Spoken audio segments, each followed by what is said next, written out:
Hey, it's Drew Neiser with another Tuesday tip. I know what you're thinking. My ABM is not working as well as I hoped. One thing you may not have considered is that your data hygiene is a little sloppy. Fortunately for you at CMO Huddles, we have a number of partners and sponsors for CMO Super Huddle. One of them is Shankar Ganapathy from Boomerang. So Shankar, data hygiene, what's tip number one for CMOs who, want to get more out of their ABM programs? What do they need to do?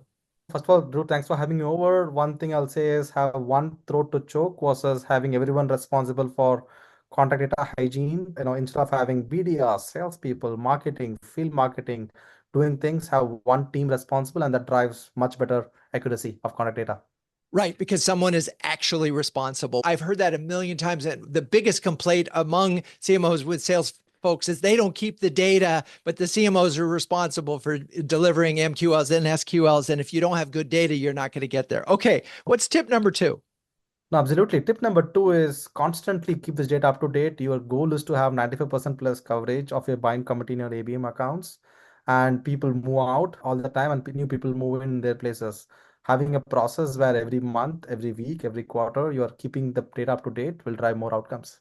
And you had mentioned that earlier that like this data changes dynamically, like 20% people leave and new people come in. That's like a 40% change every single year in your database of customers and prospects, right?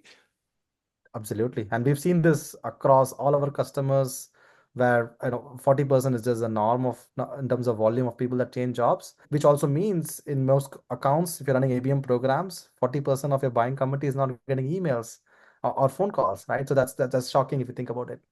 So tip number three.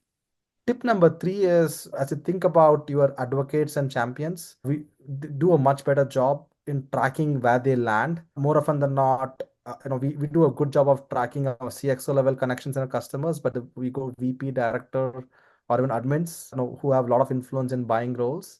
Most companies don't do a good job of tracking where they land. And again, same 20% people change jobs and they land in an ABM account, that's a low hanging fruit, right? So do a much better job of tracking those people.